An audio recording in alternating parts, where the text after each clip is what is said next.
So that's one thing I tell my clients and students is I've been suicidal. I've been there, and I've come back from it, and I've been able to have a pretty successful life. And so it's I guess hearing that story can provide hope for people and so on.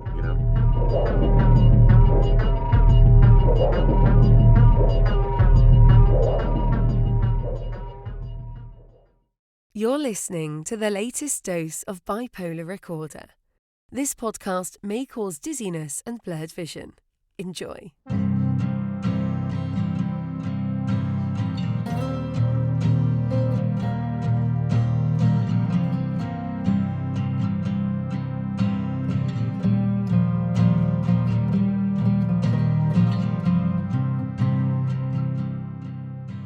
Welcome back to Bipolar Recorder. My name is Hunter Keegan. For this installment of the podcast, I had the immense pleasure of interviewing my old college professor, Dr. David Wimer, for a second time. Dr. Wimer is a professor at Penn State University, which is where I met him while I was studying in my psychology bachelor's program in the early 2010s. He's a really interesting guy. He is a licensed counselor and holds a PhD. He currently focuses on teaching abnormal psychology, as well as conducting scholarly research on the nature of men and masculinity. He's also a big fan of the band Pink Floyd, which is a shared interest that we initially connected over way back in 2014 while I was taking his advanced abnormal psychology course. Not only a college professor, counselor, and classic rock aficionado, he's also an Army veteran and has lived experience with mental illness. As Dr. Wimer discusses in this installment of the podcast, he lives with major depression and post-traumatic stress disorder, also known as PTSD. So, for the first half of this installment, we talk primarily about his professional background and thoughts on mental health among young adults. In the second half of the installment, we shift to focus on discussing Dr. Wimer's own life and experiences with childhood trauma and resulting mental illness. He also discusses when he personally utilized a mental health crisis hotline when he was suffering from suicidality during the height of COVID lockdowns. With that said, here's a very important content warning for today's show. In the second half of this interview, Dr. Wimer openly discusses growing up in a highly abusive household. He goes into detail about a really intense situation he experienced as a young kid and that resulted in lifelong challenges with depression and PTSD. I personally believe that it is one of the most intense stories that anyone has shared on this show so far. His story is captivating to listen to, but because this part of the conversation gets particularly hardcore, I have inserted an additional warning right before this part of the conversation later in this audio so that listeners can use their best discretion as far as if they want to hear that part of the conversation or not. Like I mentioned, we also do discuss suicide and suicidality in detail during the second half of this installment. So if you're sensitive to this type of subject matter, you may want to just listen to the first half of this particular show. Now, let's hear from Dr. Wimer himself.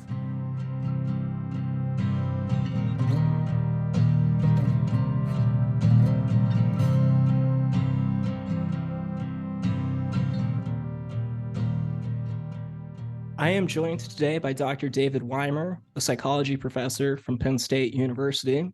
Dr. Wimer, how are you doing this evening? Very good, very good. How about yourself, Hunter? I'm doing excellent. I just wrapped up a long day of day job work, and now I am just so excited to have you on here for a second time. The first time we had you on the show was really, really interesting, so I'm looking forward to another great conversation. Yeah, definitely. I enjoyed it too. It's good to be back. Before we go too much further, could you please just briefly explain your current role as a faculty member at Penn State and any other work that you're currently doing? Certainly. So my technical job title is associate teaching professor. So Penn State is such a big school that there's basically, as a professor, there's the teaching track and the research track. The research track is the more traditional tenure track, So I'm actually not tenured. I'm ineligible for tenure, but I have a series of recurring contracts, and my job security is pretty solid at this point. I've been here for 13 years at Penn State now. So I'm an associate teaching professor. Those people out there who don't know academic ranks, the first level is assistant professor, then associate professor, then full professor. So within the next couple of years, I hope to what's called go up for full professor. So I'm an associate teaching professor, and I have what's called a 3-3 teaching load, meaning 3 classes in the fall, 3 classes in the spring, combination of online and in person in the classroom. And then in the summer, I usually teach a couple online courses that I've designed. So a role for me is designing new online courses. So I designed Abnormal Psych, Intro to Abnormal Psych, Psych 270, and I designed my research area of expertise is on men and masculinities, which is Division 51 of APA. So I teach a class on masculinity for seniors about to graduate, Psych 490. So those 2 classes I designed, and so I have to periodically update them, which can be a decent amount of work. So, for example, the DSM-5 text revision just came out about a year ago. So I had to update my classes to base it now on the text revision of the DSM-5, and there's some pretty radical changes in it. Really? So yeah. So that's basically my teaching role. I love teaching. I'm currently not engaged in psychotherapy. I haven't been as a therapist. I haven't been since the pandemic. Mm. I'd like to get back into it at some point. I'm actually thinking about doing Zoom therapy Okay. because I get offers when you're a licensed psychologist. You're on various mailing lists and things. I get tons of stuff in the mail all the time about continuing education for my license and so on. And I get job offers in the mail all the time from, I'm sure you've heard of BetterHelp.com. Yes. I don't know a lot about but I get job offers from them in the mail like all the time. Hey, I can tell you about BetterHelp if you want. Okay, yeah, sure. Yeah, BetterHelp just got accused by the FTC of selling HIPAA protected information to companies like Facebook. Interesting. Well, I guess I'm glad I didn't follow up on. Yeah, when you said that, I was like, no, don't do it. Don't do it. Yeah, okay, that's good to know. That's good to know. I'm glad to hear that from Yeah, I'm trying to get the word out about that because a lot of people have still missed the memo. I have had opportunities to sponsor this podcast via BetterHelp, and I've always avoided it because my gut instinct was like, there's something wrong with that. There's something up with it. And I just always was like, you know what? No, thank you. And turns out I was right. Yeah, that's profoundly unethical, man. Mm-hmm. So, okay. But anyway, so at some point I would like to do some type of Zoom therapy because the whole getting an office to see, I only really have time to see maybe clients 1 day a week or something. So getting an office for 1 day a week and paying the taxes and all those things, it would just be not practical for me. So what I tell my students, I have students come to my office hours all the time, and I talk about their career and their career paths. And one thing I tell them is it's important to have a job that gives you benefits, So my teaching job is my main job. I have my retirement fund. I have my health care. So, and then I can do other stuff on the side, especially in the summer, when I have a lot more free time. So, but just ever since COVID, I'm still kind of recovering from, how different things are in terms of teaching. And I might talk about that a little bit on this interview here. So about just the whole experience of teaching as a university professor is fundamentally different now post-COVID rather than pre-COVID, and I'm still kind of getting used to that. So, at some point I will get back into the therapy, but I do have about 20 years of experience as a psychotherapist to draw upon. That's very interesting. So is your license still active? You're just not currently practicing? Okay. Yeah, I worked so hard to become a licensed therapist at it.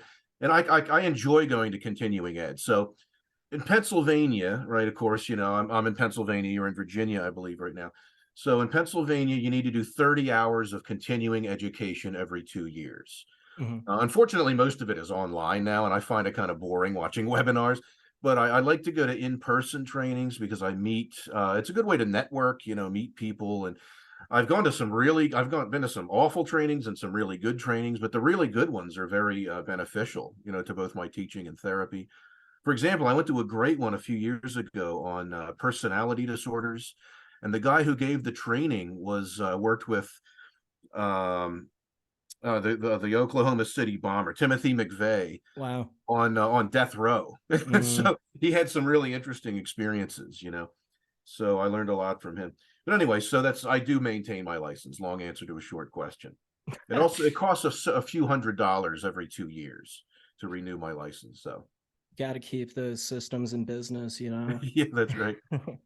So you mentioned some specific areas of psychology that you study, abnormal psychology, which is Yep. how I know you. I took Yep. one of your abnormal psychology 470 advanced classes. abnormal. Yeah. Yeah, that was back in 2014. Yep. So it's good to know that you're still out there kicking it and keeping it rolling. Yep. You also mentioned that you do a lot of research on men and masculinity. That's Mm-hmm. really interesting. Can you talk a little bit about that? What does that really Sure. entail? So my interest in this came about from a personality class in graduate school. I had to read an article from 1996 by Dr. Ronald Levant called "A New Psychology of Men." So I highly recommend that article. It's one of the first articles I had my students read. So that article basically changed my life, thinking about just the socially constructed nature of masculinity.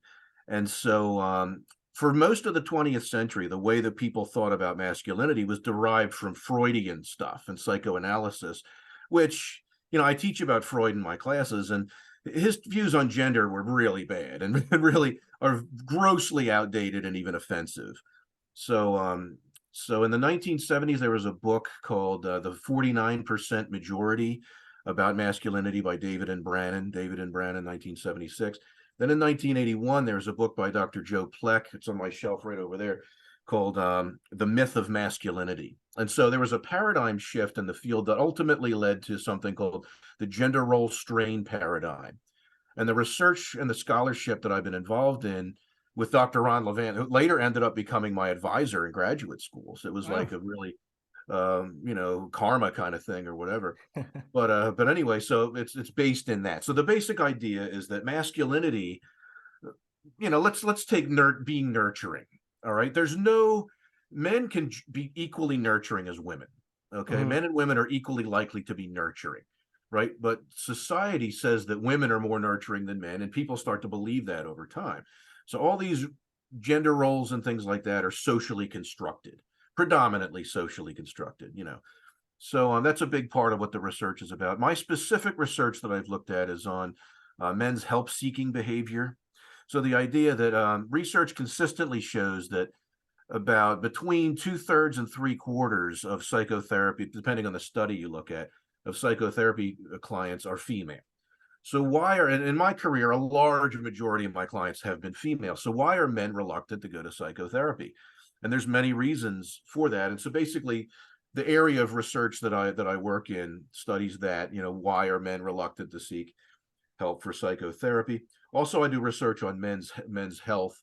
I've published some articles on the dangers of energy drinks, Hmm. combining energy drinks and alcohol, which could be a very dangerous thing. And so, I mean, I've published a whole bunch of stuff. And then the story about Dr. Levant, who might actually listen to this at some point. So, hi, Ron, if you're listening in the future. But he was I loved his work. I was a big fan of his work. And he ended up coming to the University of Akron, where I went to graduate school as a professor. And my old advisor ended up leaving, going to Iowa State University, I believe. So I needed a new advisor. And then Dr. Levant, the person who's my favorite researcher, ended up just working at the University of Akron. So it's just an amazing, fun coincidence. And I started working with him and his research team, and we still keep in touch to this day. He's now retired, but he still does work. So yeah, so that's the story behind that. So he was my dissertation chair, and I still to this day publish research in that area. Super fascinating. Thanks for that overview and breakdown. I also wanted to ask you another thing, specifically about abnormal psychology. The Sure. first time you were on the show, you actually mentioned that you don't necessarily care for that term. That's So, right. yeah, you actually mentioned that you would rather it be called Introduction to Psychopathology or Yeah, something. Introduction to Psychopathology for Psych 270, Introduction to or Advanced Psychopathology 470. I just the term abnormal, actually, you might remember from the class that you had with me, chapter 1 is devoted to the subjectivity of it. I mean, it's such a subjective term, and it Mhm. kind of has a negative connotation to it. So you know what I mean? And so there's really a lot of evidence that language can shape reality. I mean, one of my favorite personality theories is George Kelly's theory of personal constructs, and a big element of that is the idea that language can shape, it can determine how we construct reality. You know, and the idea that we all Yeah. kind of live in our own subjective version of reality. And so the term abnormal is kind of judgmental and subjective. So to me, just psychopathology, it's just it takes away, it's not as subjective and not as judgmental, you know. So Very cool. yeah. Makes a lot of sense. And it is important to talk about the semantics of it all Yeah. too, because like when you say, so I'm bipolar, right? Mm-hmm. Do you know Bipolar how one, many I believe. bipolar type 1, Mm-hmm. correct? And when I speak to people about mania, like Mm-hmm. people who aren't familiar with psychology, aren't familiar, don't have any lived experience, the term mania is Yeah. so loaded that Yeah. Yeah. The word conversation. manic, you Yeah, know. yeah, right. People are like, what does that even mean? Like you're a total psychopath? And it's like, Yeah. well, not all the time, but in those episodes, I suppose so. But yeah, no, I mean, of course, the condition also used to be called manic depressive disorder, Mm-hmm. another term that people took issue with because it was kind of loaded, stigmatizing, and so on. Yeah. There's a lot of different areas of psychology that can be studied, myriad subfields. But I wanted to ask you this: Mm-hmm. what does science miss when it comes to studying psychology? What are some of the limitations Hmm. in doing research on abnormal psychology, or, as another example, masculinity? Okay. So what does science miss? That's an interesting question. So throughout my training in graduate school, um, I never really liked studies that didn't focus enough on external validity. I think so. You know, in mainstream psychology, at least this was my experience going through graduate school. Internal validity seems to be valued more than external validity. So, for the people listening to this show, internal validity is how tight, reducing confounds, how tight the methodology of a study is. So, lab studies tend to be high in internal validity, right? But external validity means, can you generalize this to populations? Can you Mm-hmm. generalize this to diverse populations, right? And I think that there needs to be a little bit more of a focus on external validity, if that makes sense. So it's for me, I like the human element of things, validating people, empowering people, so how can this research be useful? How can you apply it to the real world to make it practical? So that's one thing I would like to see a little bit more of. If that answers your question about science missing, things. I think So, it does because, of course, when you're in a controlled clinical or laboratory environment, you know, um, that's definitely a scenario where you can get very precise information, but does it really translate into the real world? that's Is right. kind of the core of it. Just to rephrase what you just said, That's right. Yeah. to explain it in a slightly different way. Hmm. But yeah, it makes total sense. I remember when I was taking courses in psychology at Penn State, another thing that came up a lot was that many of the individuals who are involved in those lab studies are actually college freshmen. And Yep. so the actual sample makeup can be a little questionable as well. That's right. There's a man. People are aware of that, and it's changing now.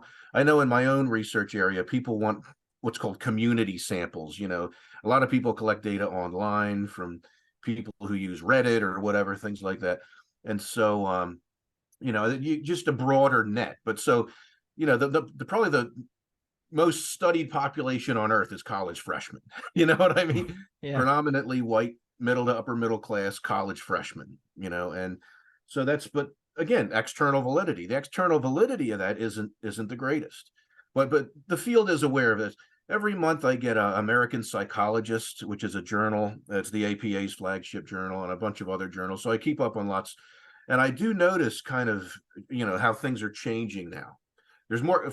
One area is qualitative research, which is more journalistic, interview-based research based on words rather than numbers. When I was in grad school, qualitative research was a big no-no for the most Hmm. part. It was very stigmatized. Now people are much more open to qualitative research, which I think is a good thing, because it's the more diverse ways of gathering information, the more epistemologies, ways of gathering information, the better, I think. As long as you're being ethical and gathering things legitimately, and also don't have glaring confounds and so on. Definitely. Is there anything that qualitative research generally can capture that quantitative research cannot? Are there any like general examples that come to mind? Yeah. So the question is there areas that qualitative research can capture? One thing is lived experience, Mm, right? So a big part of qualitative research is looking at themes across interviews. So what are some consistent themes that emerge from interviews? And so what's it like to be a person in this situation? So, for example, in graduate school, I took a qualitative research course at where I got my master's degree, Miami University in Ohio, not Florida, Ohio. And as part of my qualitative research course, we went to see a presentation by a researcher who put out a book that was about women, mothers who are HIV positive. And so, what are the experiences of mothers who are HIV positive? So it's just about what's kind of the consistent themes across the lived experiences of these individuals. So that's one thing that qualitative research can tap into. very fascinating. Mm. Given that you work at a world-renowned university slash party school, as Yeah, it's yeah. widely known to be a party Yeah. school, I wanted to ask you, in terms of college students, Hmm. particularly college students at big state schools, Yeah. are there any particular mental health problems that you see them running into that you think should be addressed? Many. Big thing now is just I'm going to take kind of a broad approach to your question, just Okay. especially after COVID. Like I said earlier, COVID changed everything, really. I mean, it's just, and I'm still kind of figuring out how things are different. And post-COVID students are different in many ways in terms of like their sense of humor is different and so on. So I'm still kind of learning about how to connect with post-COVID students. I've been able to pretty well, thankfully. I mean, I love connecting with college students and having a positive influence on their lives. But it's just students today just have so much pressure. They're just under a lot of pressure, and things compared to when I was in college in the 1990s, things are just a lot more competitive. Like, for example, getting into graduate school. All right. I know from writing, I write tons and tons of recommendation letters. And I'll have students who are very, very good students with a very high GPA, like a 3.7, 3.8 GPA, who apply to a bunch of PhD clinical psychology programs. They might have a few interviews, but they don't get in. And the Hmm. students are just devastated. And I feel awful for them. And it's if a student who's really, really good and really talented still has trouble getting in. I mean, there's and you don't need me to tell you this because you host a mental health podcast, but we need more mental health practitioners, especially doctoral mental health practitioners. We need Yeah. well-trained mental health practitioners. And it seems like there's so many barriers put up to becoming a doctorate level. There's financial barriers. The EPPP is very expensive, which is the licensing exam. All right, all these things. But so anyway, so just the pressure of getting into graduate school, feeling the need to like I have lots of class discussions, so I treat my classes almost like a group therapy session in a way, like kind of an informal group therapy session. And students, I think, hopefully find it empowering and enlightening and things. But I ask students, how many of you don't have enough time in the day to get everything done that you need to do? And everybody raises their hand. How many of you get enough sleep? Hardly anybody raises their hand. Or how many of you need more sleep? They all raise their hand. So another question I asked them is, how many of you have trouble saying no? Right, that's a big thing, having trouble saying no, right? So, and if you do say no, it's feeling guilty about it, right? So I do these activities in my especially my psychology of adjustment class, which is another class that I teach that's about dealing with adversity in life. I have a class discussion about noticing when you're engaging in irrational guilt. There's legitimate guilt, and then there's irrational guilt. You know what I mean? And many of my students feel irrational guilt, like if they turn down something because they're too busy, they feel bad about it. You know what I mean? Or it creates a sense of cognitive dissonance for them. So just, I guess to kind of summarize what I've been talking about here, it's time management, right? Time management is a huge, huge issue for college students and just, again, university students. So just getting them to just think critically and to be able to know their own limits, to kind of be aware of their own energy levels, realize that their energy is finite, right? And to, be assertive about their own energy without feeling bad about it. Now, the other side of the coin, you don't want to be a selfish jerk. You know what I mean? Well, with Sure. most college students, it falls on the other side of the spectrum. They're almost like too nice for their own good, right? And Hmm. people who are too nice for their own good tend to get taken advantage of. So I teach a lot about assertiveness in that one class, the psychology of adjustment. So that's kind of an antidote to some of this. Another problem that current college students face is all the psychological stuff associated with social media, right? Hmm. And body image is a really big issue. Research shows that people who use Instagram are at much higher risk for eating disorders, for example. Wow. So and there's tons and tons of research on I don't know if you've covered this on your show, but there's tons and tons of research on the dangers of social media and how it's associated with higher rates of anxiety and depression. Now, more recent studies have looked at that in a more nuanced way. Kind of the way that social science works is that, you look at something and then you look at more specific areas of something. And it's more recent studies such as Parent et al. 2019, which is one I use in my senior seminar class, shows that it's not necessarily how much time you spend online, it's how you spend your time online. And do you have negative conflict filled interactions with people, or do you have positive supportive interactions? So Yeah. it's really kind of the quality of the interactions. And then there's research showing that men in particular, men are 4 times more likely than women to complete suicide, right? So men are particularly at risk for having depression triggered by conflict ridden online, or having a flame war with somebody on a discussion thread, for example, on the YouTube clip or something like that, right? So that can really affect. But anyway, so in my classes, my students, they talk about the pressure to constantly present this certain image, um, online and so forth. Um, and I guess feeling overwhelmed is another thing. So those are kind of various themes I've noticed. Are there any specific outcomes that you see from that? For example, sleep disorders due to the Oh yeah, poor work-life balance, or I mean, of course, substance abuse is something that runs rampant among yeah, young people. yep, Often doesn't really get talked about because you assume addiction only impacts older people yep, or individuals who are unhoused or whatever, just yeah, those stereotypes. yeah, yeah. I mean, I worked in an addiction clinic for my postdoc, and I saw the whole gamut. I mean, I had a there's 3 stages of alcoholism. Stage 3 is the worst, of course. I had a stage 3 alcoholic who was in his early 20s, Oh and man. he used alcohol while brushing his teeth instead of water. Okay. Mhm. That is that's a pretty significant case of alcoholism. And this was a young man like 22, 23. So, I mean, it's really across the board in many areas. So here's just a thing about sleep. I worked at the Penn State Counseling Center, what's known as CAPS, Counseling and Psychological Services, for about 7 or 8 years part time, usually about 1 day a week, maybe 2 days a week. And sleep problems was the number one thing that I talked about with clients. Sleep was number one, and probably test taking anxiety and kind of like academic deadline anxiety was number two. but a large majority of the clients I work with had some kind of sleep issue. You know Mm. what I mean? And it's, if you think about it, I remember when I went to college, I went to Ithaca College in Ithaca, New York. People said there's three S's in college: studying, sleeping, and socializing. And you only have time for two of the three. So what do people choose? Studying and socializing, you know? So a lot of people neglect sleep.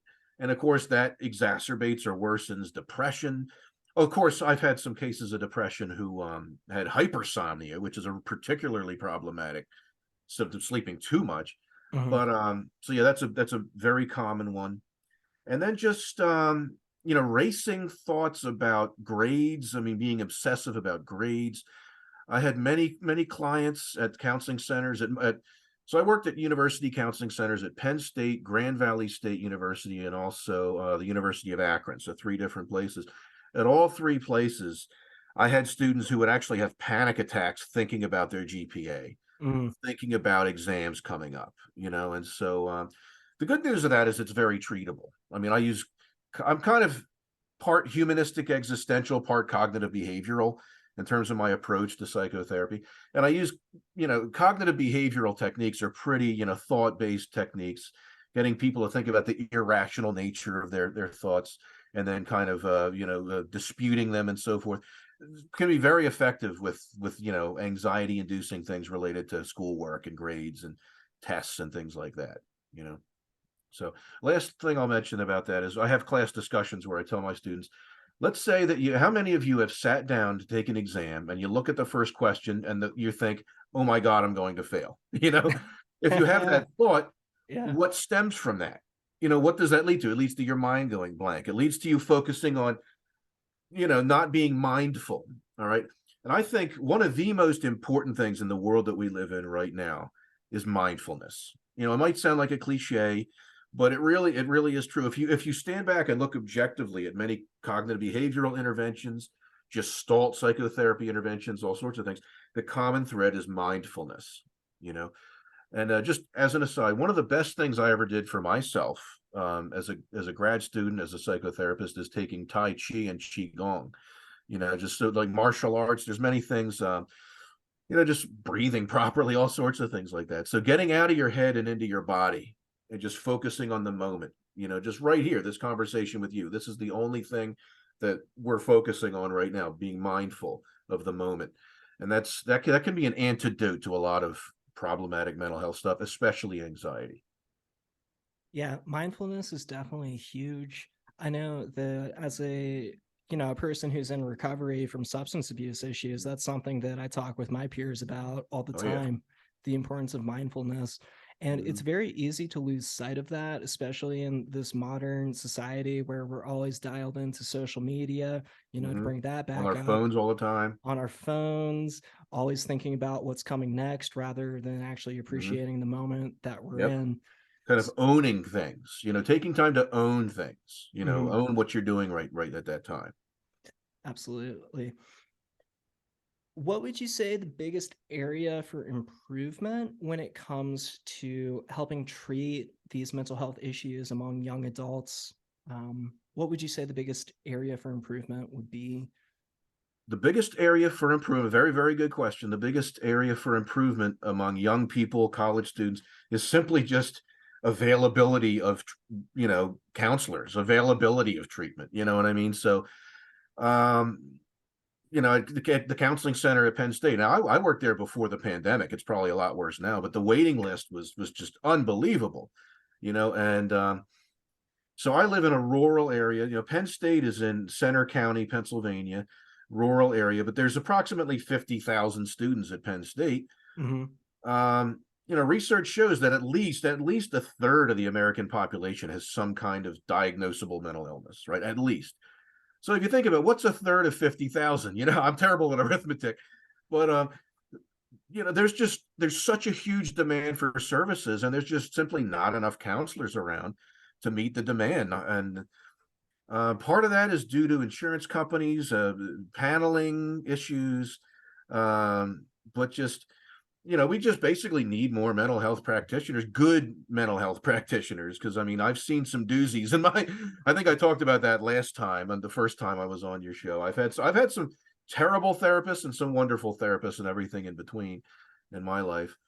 But that's what I would say. The easy, quick, and dirty answer is simply just more practitioners, less waiting list. Just to give an example, every person I know who's in private practice, without a single exception, is booked solid, no openings, not taking new clients. Like every single person I know who has a practice, you know. Hmm. Absolutely. I mean, I'm really fortunate to have gotten in with my current therapist. I've been working with her for going on 5 years now. Wow, that's Yeah, great. it's been The a minute. continuity is great. Yeah, Yep. well, she's really good, and Mhm. I'm so glad that I found her, especially prior to the pandemic, because I Yep. know that currently, like, I don't think she's been taking new clients for Yeah. like the last couple of years. Yep. The pandemic, it just flooded every therapist's docket, you know. Yeah. During your first appearance on the show, you mentioned that there is a personal aspect to why psychology interests you, Hmm. and that you'd like to share more about that on a future appearance. Sure. And we are here now in the future. So I was wondering, would you like to talk a little bit about your own lived experience with mental health and or Definitely. lack And how it thereof? kind of helps me in my career, how I apply it to my career nowadays. Certainly. What mental health conditions do you live with or have you lived with previously? So, depression is probably the biggest one, unipolar depression, um, and PTSD. So I've been diagnosed with both depression and PTSD. So I have some other issues as well, some anxiety issues. So let me just go back to the beginning. And so anyway, so I was born in New Jersey in 1976. All right, as promised in the intro, I am giving everyone a heads up about this upcoming segment. In this part of the conversation, Dr. Weimer shares about growing up in an abusive household and recalls a situation wherein his father threatened to kill his mother. It's one of the more explicit and intense stories someone has shared on this show. Listener discretion is advised.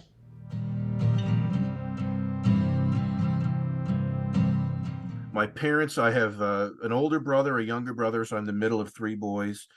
And so my parents moved when I was four in 1980. My parents moved to Pennsylvania, a suburb of Philadelphia. So I grew up in a town called Washington Crossing, Pennsylvania, which is where George Washington crossed the Delaware River. It's like a Revolutionary War area. And so I grew up there. My earliest memories of my parents fighting really bad are from shortly after we moved there. So that seemed to be kind of a turning point for the worse in my parents' um, marriage. So the major reason why I have PTSD is from just witnessing extreme domestic violence incidents when I was a little kid. Just, but the earlier they were probably having problems earlier, and the reason why I know that is because one of my most precious possessions is this DVD that I have of a bunch of family films.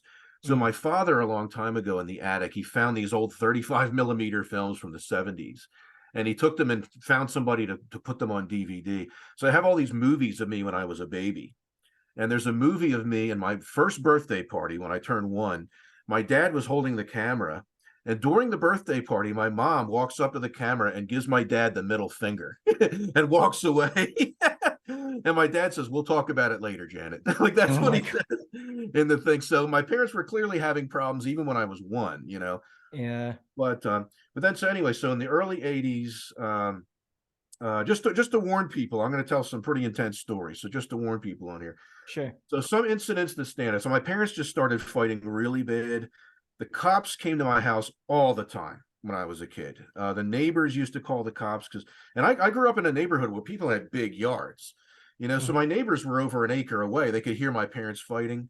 I remember Mm, one time my parents sent my younger brother and I think my older brother was not around or something. He was. I have a brother who's much older than me, but anyway, they sent my younger brother and I next door to the neighbor's house, and we could hear my parents. Their windows were shut, their doors were closed. Across an acre of ground, I could still hear my parents screaming at each other. Like mhm. that's how bad it was. To this day, I really even don't know what they were fighting about. But the biggest incident, I think this is kind of where the PTSD stems from. So there was one night where my dad was chasing my mom around the house with a butcher knife. So my parents used to try to stab each other, basically. So my dad was chasing my mom around the house with a large, very sharp kitchen knife. And because of this, to this day, I actually have issues with knives. Like, Mm-hmm. like when my girlfriend and I get a rotisserie chicken, I have her cut the chicken with a big knife because I'm uncomfortable with knives to this day. But anyway, so my dad was chasing my mom around the house with a knife, and I was in bed, and my mom went into. So in my house, my bedroom was on one side of the hall. My older brother's room was on the across the hall. My younger brother's room was next door to mine. So I was in my bedroom. The lights were out, so it was dark, but the light was on in the hallway, and I could hear them screaming and running around and things like that. My mom went into my older brother's room and hid in the closet. And Mm-hmm. my dad came down the hall with this knife, and he burst into my, and this image is burned into my memory, right? So one thing about PTSD is, you intensely remember horrible things, right? Mm-hmm. So this is burned into my memory. So my dad ran into my room, and I'm just going to warn people, I have to use the C word for this. I know Mm-hmm. it's a terrible word. I would never use it outside of this context, but my dad used to call my mom that all the time. But so my mother was hiding in my older brother's closet across the hall. My dad came into my room with this huge knife, and I remember seeing his body silhouetted with the hallway lights behind him. And he was screaming, "Where is that fucking cunt? Where is that Mm-hmm. fucking cunt? I'm gonna fucking kill her. Where is that fucking cunt?" And he just kept saying that over and over again. He's like, "I'm gonna fucking kill her." Oh, and then he ran out of my room. And I firmly believe if my dad found my mom, given the anger he was in, if he found my mom, he would have stabbed her to death that night. Mm-hmm. So my mom called the police. The police ended up showing up. This is one of like 20 to 30 similar incidents that Mm-hmm. happened when I was a kid. So this happened all the time. Yeah. And so now I've become kind of a control freak as an adult because my childhood was just all these random blow ups that I had no control over, Mm-hmm. and I felt kind of helpless and like trapped. But anyway, so the police ended up coming. I think they took my dad to the station, but I don't think my mom pressed charges. Like, I don't know. I was only 5. All right. I was Yeah. 5. I don't remember the Sure. details. But my mom was married before my dad to my older brother's father in Northeast Philly. So we ended up going to my mom's first husband's house. I call the guy Uncle George, even though he's not my uncle. But we ended up sleeping at his house. We just left in the middle of the night. I had nothing but my pajamas, and I remember I couldn't sleep at all that night because my brother and I had to share a couch. Two of us, I was 5, he was 3, but I couldn't sleep. Then the next day, my mom made me go to school in my pajamas. Mm. So I had to go to school or like, it was like kindergarten or something like that. But I had to go in my pajamas, and other kids were making fun of me all day. So Mm-hmm. after the most traumatic night of my life, I had to spend an entire school day in pajamas. And so that was probably the worst incident. But there were, I mean, I could sit here talking all night about all these things. Yeah. So then eventually, obviously, my parents got divorced. Then later, so my dad saw myself with the joint custody. My dad saw my brother and I every Tuesday night and every other weekend. Other than that, I live with my mom, and my mother's no saint either. She has a borderline personality disorder. Of course, when I was 12, 13, 14, I had no idea what borderline was. Mm-hmm. When I finally found out what it was and I looked up the symptoms, it was like this revelation. Mm-hmm. Oh my God, it explains so much because I just thought my mom was just randomly terrifying and I had no Mm-hmm. control over it. So I live with my mom mostly, and it was just to this day, I have the visceral negative, like fear reaction to hearing a garage door opening. So the Mm-hmm. sound of an electric garage door opening. Yeah. When I was a kid, I would come home from school. I was total Generation X. My brother and I would come home from school, and we had no supervision for like 2 hours, and those were the golden. That was the golden time. I love those 2 hours.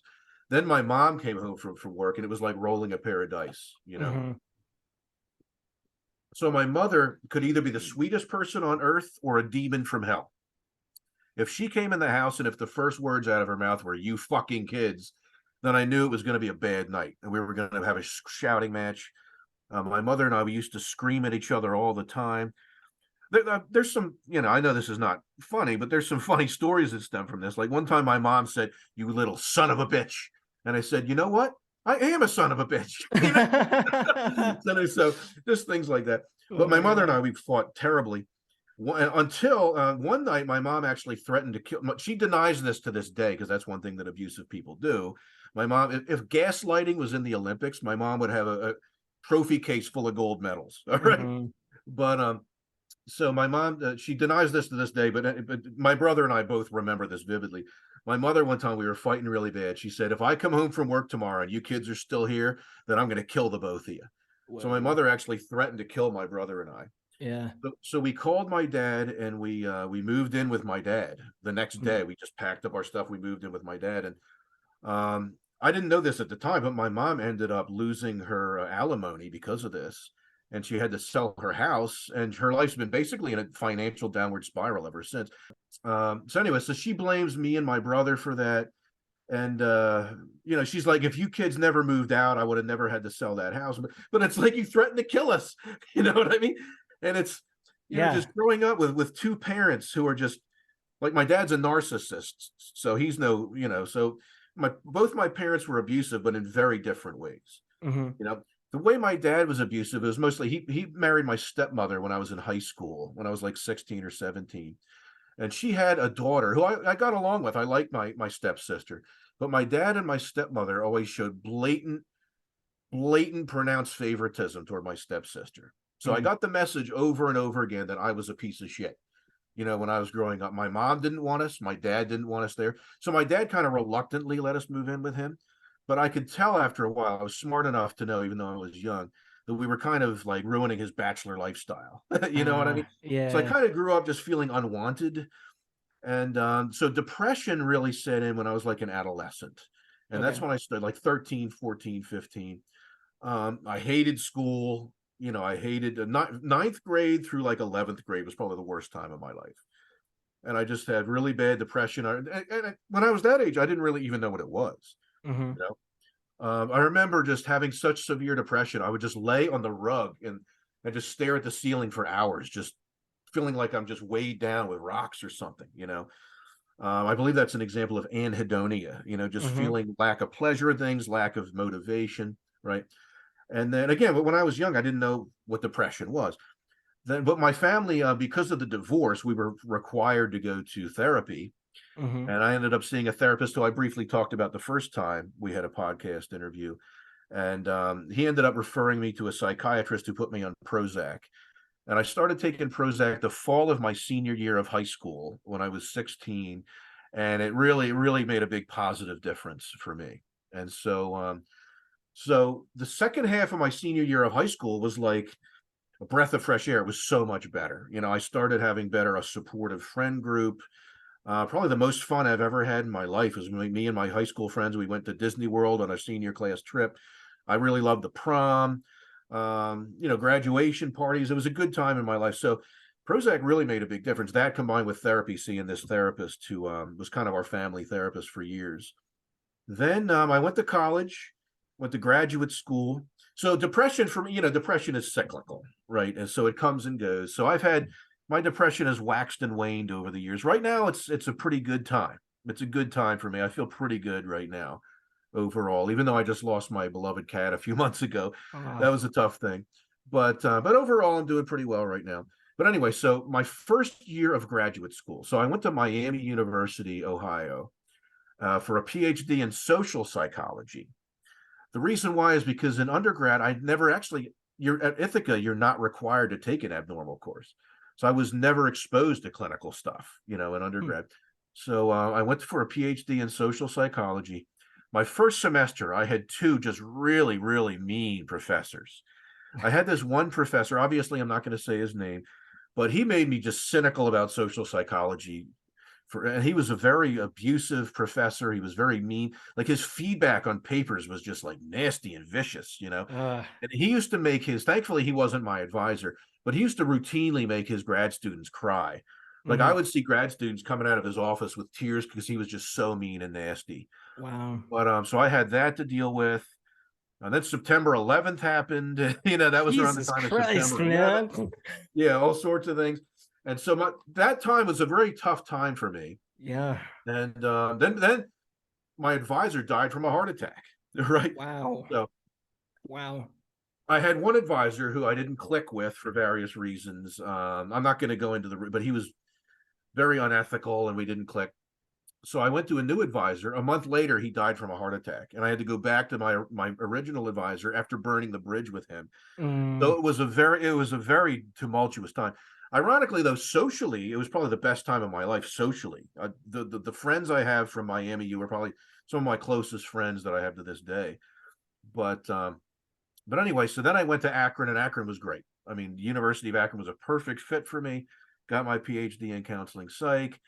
Then let's fast forward to the pandemic a couple of years ago. Um, and my when the pandemic first started, I remember I had such severe anxiety and other things. I remember having like almost like delusion, like paranoid delusions. hmm. I was convinced. I live in a neighborhood that's very conservative. It's a red neighborhood politically. I was convinced that some of my gun nut neighbors were going to come into my house, kill me and my cat, and take all my toilet paper. So I had these paranoid delusions early on, and eventually just 2021 was a really tough year for me. My depression really was just really, really bad that year. So I tried this. I talked about this briefly on the last podcast interview. I tried to find a therapist, but I made the mistake of using Penn State's employee assistance program, and they sent me to these horrible quacks. And I kind of gave up on it, but I just decided after making a suicide call, I called. This was before it was 988. It was the old Hmm. number. But Hmm. I called. I remember it was December 30th, 2021. I was thinking about going to buy a gun and put a shotgun in my mouth and pull the trigger. Like I had thoughts about that. Like I had Hmm. plans because my depression was just so bad. Yeah. And obviously, I'm glad I didn't do that. But I called the suicide hotline, and they wanted to send a social worker to my house and take me to a local psychiatric hospital. And I was not going to that. It's called the Meadows. I mean, the place is basically like it's been on Vice News about how horrible it is. Oh, You know, the okay. place has a terrible reputation. So I'm like, I wasn't going to be taken to the Meadows, and be Yeah. put in the inpatient because I thought that would have just made it worse. So, but they set me up with an appointment to see my primary care physician to get on medication. And so Hmm. I met with my primary care physician, who I think is great. I've had a great relationship with him for over 10 years. And I basically said, when I was a teenager, Prozac helped me. Why not try it again? Uh, I should say I stopped taking Prozac. Oh, here, forgot about this actually until just this moment. The reason why I stopped Prozac is because my dad, my angry, very hate-filled dad, who's also has really severe drinking problems. One of my dad's drinking buddies told him that Prozac is bad. So my dad forced me to stop taking it, and he took and he wouldn't renew any prescription. Oh, So I had to great. stop taking it cold turkey because my dad's drinking buddy told him that it was bad. Isn't Oh, that ridiculous? yeah. But my dad's more likely to believe a drinking buddy than like, scientists or Than like a experts. medical doctor, you know? Yeah, exactly. Yeah. So I had to stop taking Prozac cold turkey. And I remember I had like severe headaches for days, and I Yeah. mean, it was horrible. But in Withdrawal. graduate school, I had really bad insomnia in graduate school. So ever since the incident with my dad with the knife coming into the room trying to kill my mom, Hmm. I've had that. That was when my insomnia started. Right, that was when my insomnia started. So, but anyway, um, so that's why I stopped Prozac. I took some sleep Ambien. I took Ambien when I Yeah. was in grad school. I stopped taking that because it actually like worked too well. I would wake up in Really? the morning and it would still be affecting me, and I was like really groggy in the morning. So it kind Hmm. of defeated the purpose. Hmm. But anyway, so now I'm on Prozac again. My life's in a pretty good place. I have career Nice. stability. I love my job. I love teaching. Like we talked about a few minutes ago, I'd like to get into doing psychotherapy again. I love psychotherapy. The thing is, though, I don't like the business side of psychotherapy. I don't like the insurance stuff and all that. I mean, and I have a lot of Yeah. anxiety about money. I worry about money a lot and things and business related stuff. So, but anyway, so that's the so now the next part of your question, I know it was a long diatribe or whatever, is how do I use that in my career, right? Yes. So first of all, when I was in high school, I took a psychology class, and I didn't know anything about psychology. So in high school, I took a psychology class, and that was when my depression was really bad and all these things. And so I think having experiences with PTSD from the domestic violence between my parents, um, the abusiveness and the violence in my household, so having the PTSD and the depression, that kind of made me interested in this stuff. The explanations, right? I remember one thing. So one thing about me is I'm not religious, but I consider myself to be spiritual, if that makes Mm-hmm. sense. Personally, I Totally. know it's okay to disagree with this, anybody listening out there, but I think religion is unhealthy and problematic. I think spirituality is healthy, and Mm-hmm. especially with alcohol. It's a part of Alcoholics Anonymous, alcohol treatment, and things. But anyway, so I took a psychology class in high school, and I absolutely loved it, especially learning about Carl Jung's theory of the collective unconscious and kind of the spiritual element of Carl Jung's Mm-hmm. theories. So, my struggles with mental illness has helped me just be interested in the first place.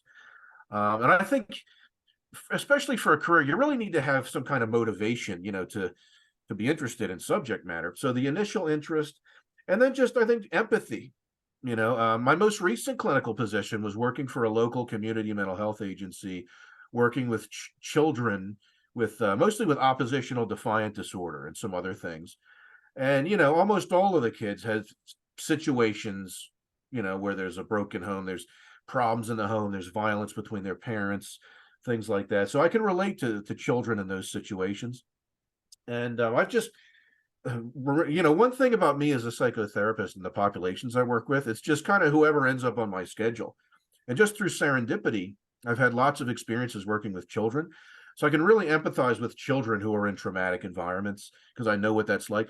And some people might think, well, it's kind of hokey, whatever, but it's lived experience does matter, I think. You'd probably experience, if you have an experience, you can connect with somebody via that experience, and you can validate other people. So I think it helps me with empathy. I teach about divorce in my psych of adjustment class. It helps me in that. I'm knowledgeable about what it's like growing up with divorced parents, then growing up with a borderline mother. So I know borderline personality disorder very well, so, Mm-hmm. and I've actually had a decent amount of success working with borderline clients. I think partially because from an experiential standpoint, I know what it's like to live with someone with borderline, um, and some other, those are the big things. Yeah, just so basically knowledge base, developing empathy, being able to relate to clients, and so on. That's quite the success story, coming from Yeah. that really rough family environment as a kid Hmm. and actually using it to inform your Yeah, career. that's right. That's a lot of adversity to grow up around, man. I mean, like a lot of people, you know, don't really understand that these are things that certainly happen in this life. Oh, yeah. I'm fortunate in that my family was like, yes, dysfunctional, but Mhm. never like abusive. Yeah, never, knife play, Yeah, no, like my Yeah. dad was never trying to stab my mom at any Yeah. point, you Yeah. know. But regarding the hotline call, I Mhm. have to ask you, did they try to get your location when you called them? Oh, I'm trying to remember. This was December 30th, 2021, so it was a long time ago. Yeah, the I 988 think they did, number, but I refused to give it to them. right. Yeah, That's my memory. I think because like they said that I was high risk. They wanted to take me to an inpatient facility, but yeah, I just didn't want to go. yeah. But what they did instead was set me up with an appointment. They called my primary care physician's office, and they got me in. I think the next day to get a Prozac prescription, Hmm. or not a couple days later. It was around the holidays. So Yeah, that's a good outcome, though. I think a lot of people aren't aware that hotlines can actually help you access those types of yeah. resources. I tell clients that all the time. I'm like, you can call hotlines not just because you're suicidal or have suicidal thoughts, just to set up with services, Hmm. local, like, the Women's Resource Center, all sorts of things like that. Do you know if the 988 number, which is the National Mental Health Crisis Hotline, Hmm. introduced, I think, in June of 2022, Yeah. if I'm remembering correctly, is Hmm. that actually being utilized by a lot of people? Do you have any insight on that?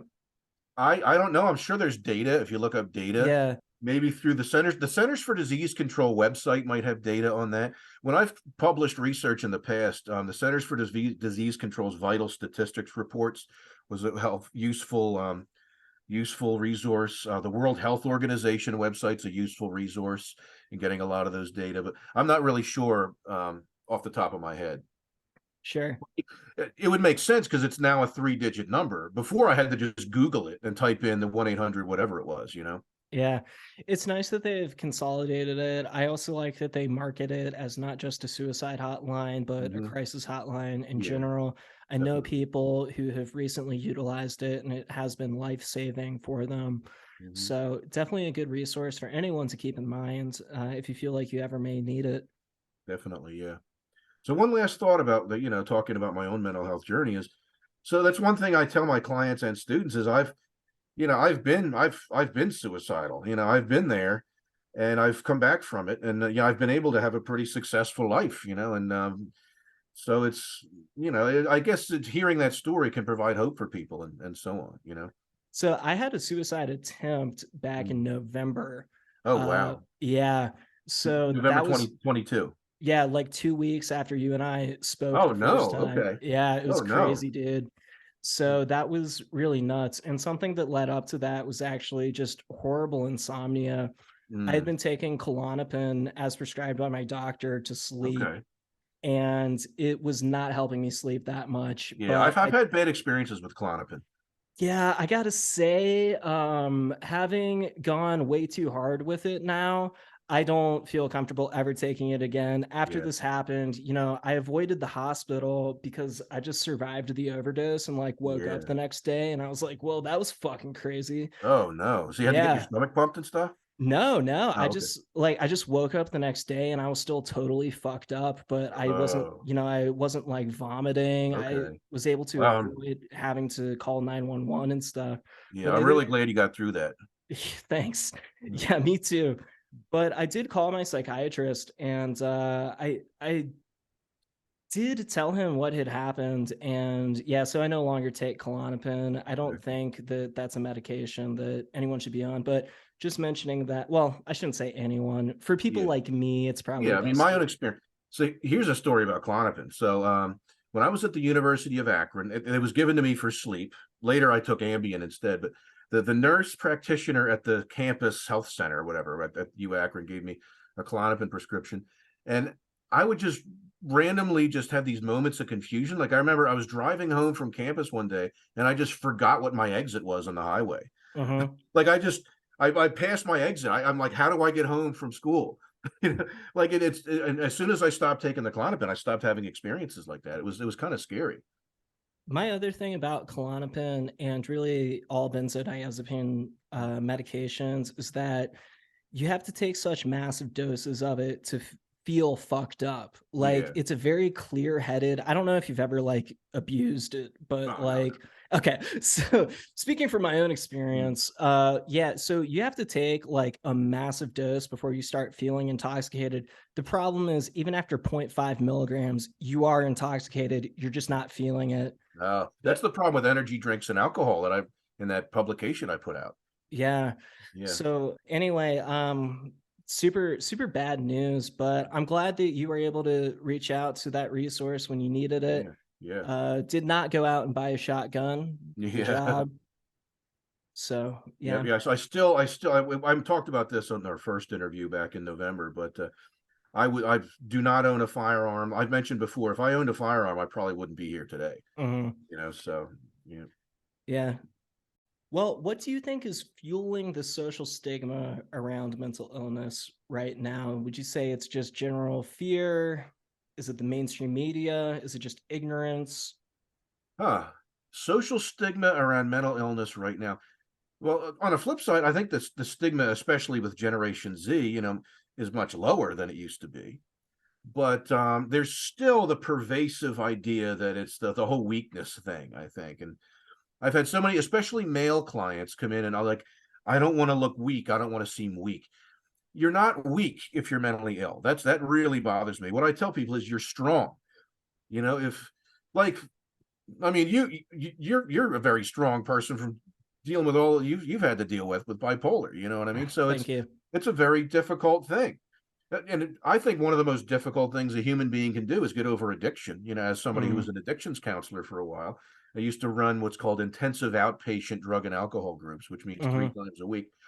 And so it's just this whole perception that you're weak if you have some kind of mental illness. Another thing is like blaming people for having mental illness. Like if you have a mental illness, it's somehow your fault. mm-hmm. Now, which is kind of a dovetail off of what's called the myth of meritocracy, which I think is one of the most dangerous things in America. For people listening now who don't know what that is, the myth of meritocracy is the false and very dangerous belief that the playing field in America is level. All right. And that like everybody has the same, opportunity, which is not true. We're all born with a deck of cards. If you're born into a family of millionaires, you're born with a royal flush. If you're born, in a low SES neighborhood where there's lots of crack and heroin, you don't have anything, in your hand. And so everybody's born with a different hand.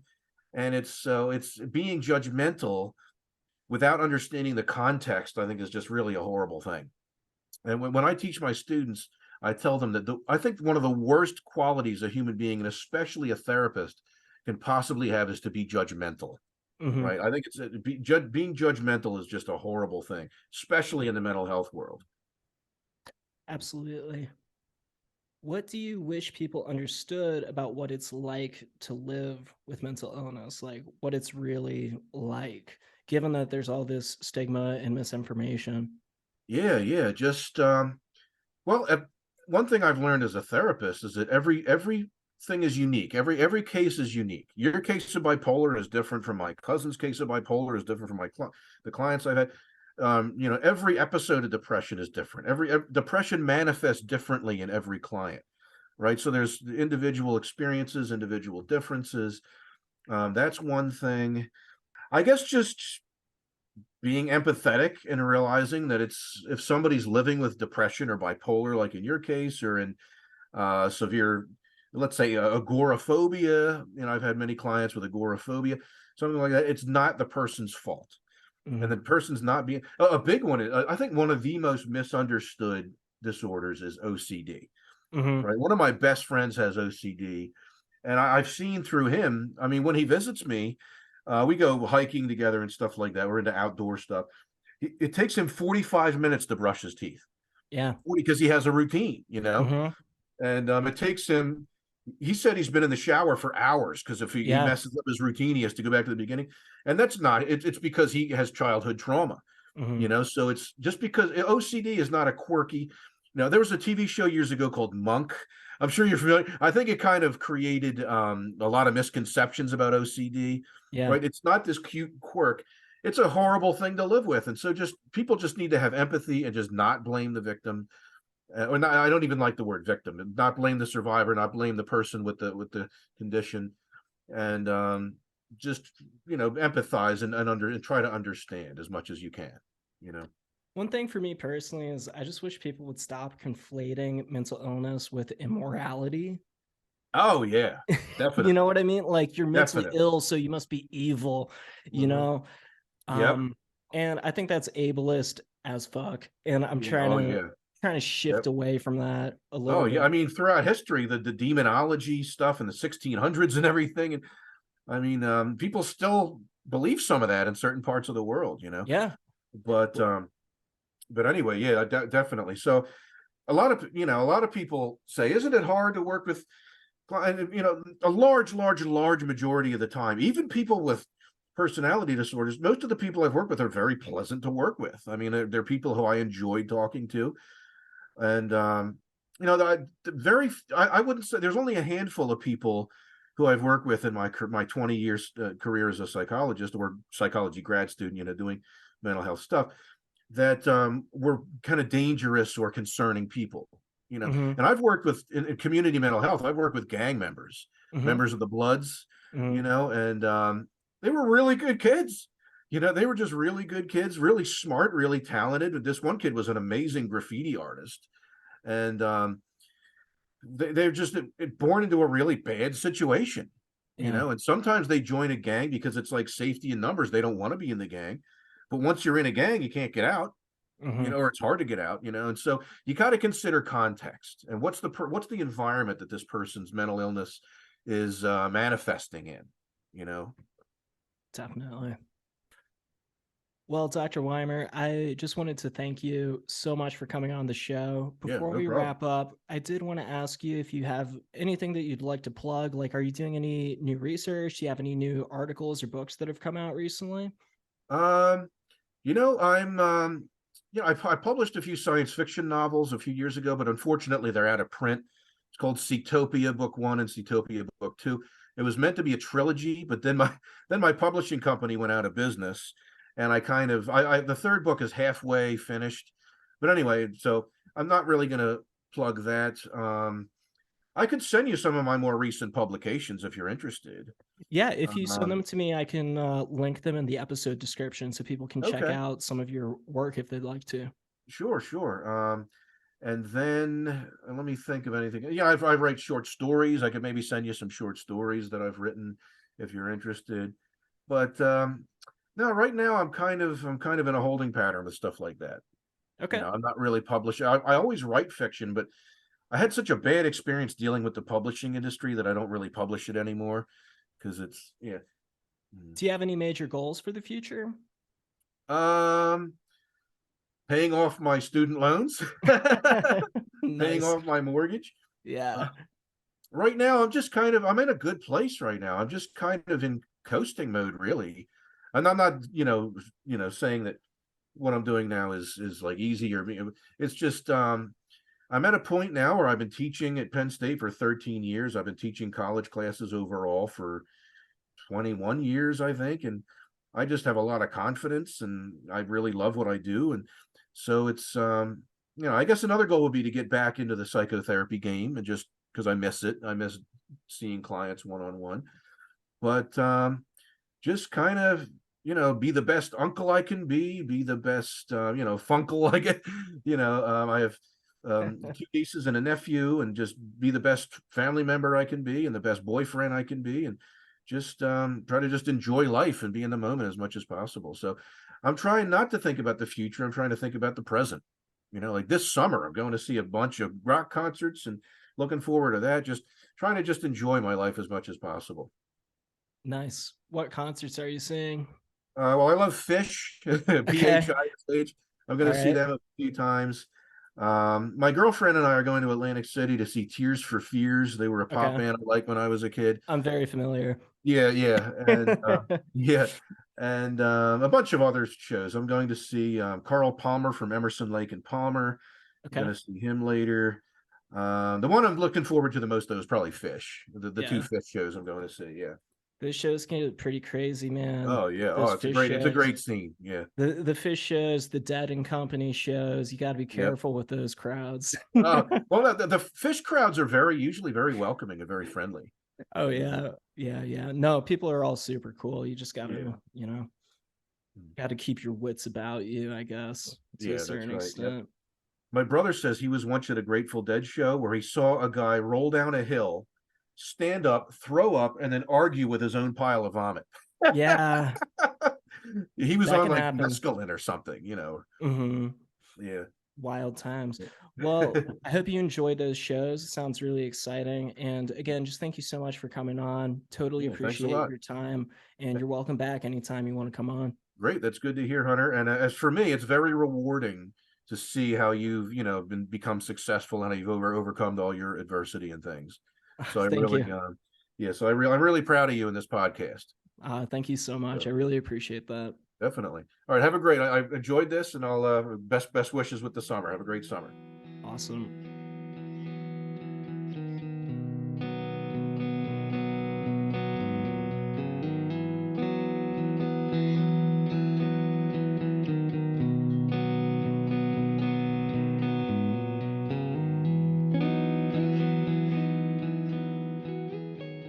It was so awesome having Dr. Wimer back on Bipolar Recorder. I am honored that he is so supportive of this project that he volunteers time from his busy schedule to hang out with me and to have a casual chat about psychology and mental well-being. Links to Dr. Wimer's various works are in the episode description, so check that out if you'd like to see more of his stuff. My name is Hunter Keegan. I'm on Twitter at HHKeegan.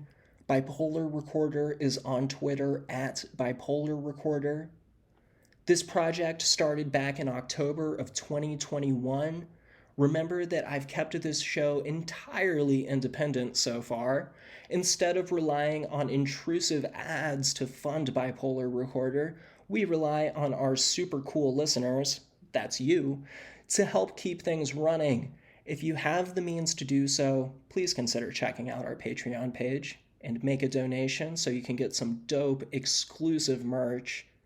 And if you'd rather not donate at this time, a great and easy and free way to support Bipolar Recorder is to post about the show on social media and tell your friends about it. This grassroots effort to spread awareness about mental health is a huge passion of mine, and it means so much to me that people are paying attention to it. Thanks for listening, and have a safe day, evening, or night, wherever you are.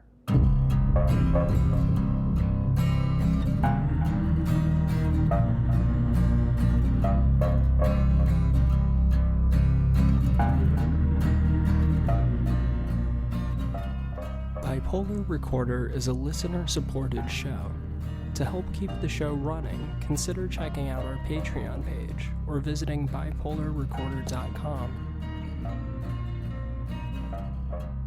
Unless otherwise stated, the hosts and guests on Bipolar Recorder are not licensed mental health professionals. Bipolar Recorder is not a substitute for therapy or professional medical intervention. If you are having a mental health crisis, please contact your local emergency services.